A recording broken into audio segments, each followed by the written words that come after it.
श्री शिवाय नमस्तुभ्यं। हर हर महादेव।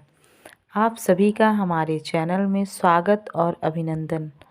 दोस्तों, आज हम चर्चा करने जा रहे हैं कि जब भी महिलाएं अपने बालों में कंघी करती हैं तो जो बाल निकलते हैं उन बालों को क्या करती हैं, कहीं फेंकती तो नहीं है। यह जब भी हम कभी अपने बालों को कटवाते हैं, खासकर महिलाएं जब भी अपने बालों को कटवाती हैं तो वे अपने बालों को ऐसे ही कहीं तो नहीं फेंक देती। यदि ऐसा करती हैं तो सावधान हो जाइए, क्योंकि पूज्य गुरुदेव ने कहा है कि इस प्रकार जब हम बालों को अपने यूं ही कहीं फेंक देते हैं या छोड़ देते हैं या कचड़े में डाल देते हैं तो यह हमारे लिए बहुत ही हानिकारक सिद्ध होता है। क्योंकि ऐसा करने से जो नकारात्मक शक्तियाँ होती हैं वह महिलाओं के शरीर पर हावी हो जाती हैं, जिससे महिलाएं अक्सर बीमार रहने लगती हैं या फिर यूं ही उनको क्रोध आता रहता है या शारीरिक या मानसिक किसी भी प्रकार की समस्याओं से हमेशा परेशान रहती हैं। तो दोस्तों, आज हम चर्चा करने जा रहे हैं कि ऐसा क्यों होता है।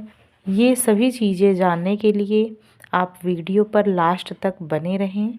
और उससे पहले हम आपसे प्रार्थना करना चाहेंगे कि अगर आप हमारे चैनल पर नए हों तो कृपया हमारे चैनल को सब्सक्राइब भी अवश्य कर लीजिएगा। पूज्य गुरुदेव कहते हैं कि महिलाएं हफ्ते में 7 दिन अपने बालों को नहीं धुल सकती हैं, क्योंकि इनमें से कुछ दिन ऐसे होते हैं जिनमें महिलाओं को बाल धोना वर्जित बताया गया है। और इन दिनों में यदि महिलाएं अपने बालों को धोती हैं तो उनको बहुत सी नकारात्मक शक्तियों का सामना करना पड़ता है। बहुत सी ऐसी समस्याएं उनकी ज़िंदगी में आती हैं जिससे वे बहुत परेशान होती हैं। उनके परिवार के ऊपर भी बहुत सी समस्याएं आ सकती हैं। तो ऐसे कौन कौन से दिन हैं, चलिए हम जान लेते हैं। गुरुदेव ने कहा है कि महिलाओं को सोमवार और गुरुवार और शनिवार को अपने बालों को नहीं धुलना चाहिए।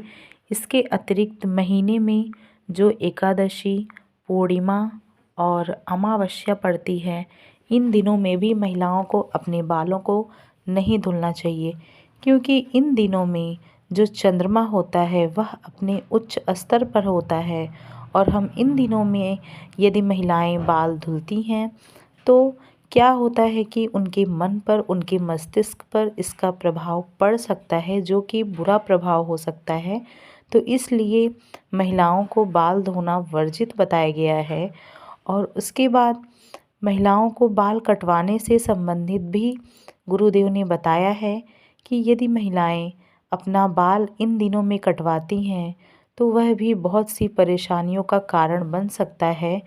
कोशिश करें कि इन दिनों अपने बाल को भी ना कटवाएं। जिस जिस दिन हमने धुलने के लिए आपको बताया है उन दिनों में आपको अपने बालों को भी नहीं कटवाना है दोस्तों।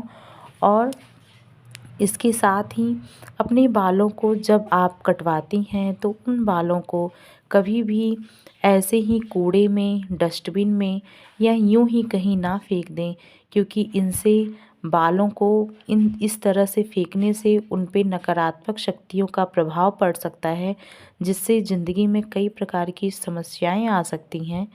ऐसा करने से आप अपने जीवन में बहुत ही दुखी रह सकती हैं। तो जब भी आप अपने बालों को कटवाएं तो उसको किसी गड्ढे में, ज़मीन में थोड़ा सा गड्ढा करके आप उसको मिट्टी के नीचे दबा दें। और वह इस तरह आप कर देंगी तो वह सुरक्षित रहता है।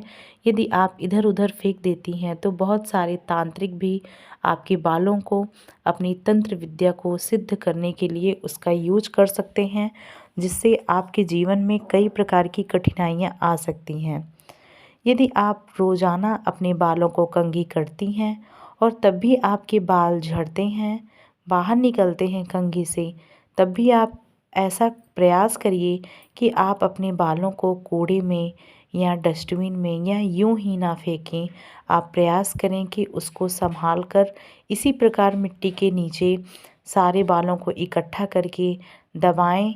या यदि आप इस प्रकार नहीं कर सकती हैं रोज़ाना के कार्य में, तो आप जब भी अपने बालों को कंघी करें और बाल जब निकलें तो उस पे थोड़ा सा थूक दें, तब आप उसको फेंकें, क्योंकि इस प्रकार यदि आप फेंकती हैं तो वह बाल किसी भी प्रकार की नेगेटिव एनर्जी को अपने अंदर नहीं ले पाती और कोई भी तांत्रिक उसका यूज़ नहीं कर सकते और उससे कोई भी बुरा प्रभाव हमारे जीवन पर नहीं पड़ेगा। तो महिलाएं इस प्रकार की गुरुदेव द्वारा बताई गई जानकारियों को अपने जीवन में ज़रूर अपनाएं। ऐसा करने से आपका जीवन सुखी और इस प्रकार करने से आपको अपने जीवन में कठिनाइयों का सामना नहीं करना पड़ेगा अपने बालों की वजह से। इसलिए जितनी भी महिलाएं हैं इसको ज़रूर ध्यान दें और गुरु जी द्वारा बताए गए इन जानकारियों को अपने जीवन में ज़रूर अपनाएं। यदि आपको हमारा वीडियो ज़रा भी उपयोगी लगा हो तो कृपया हमारे वीडियो को एक लाइक ज़रूर करें। श्री शिवाय नमस्तुभ्यम। हर हर महादेव।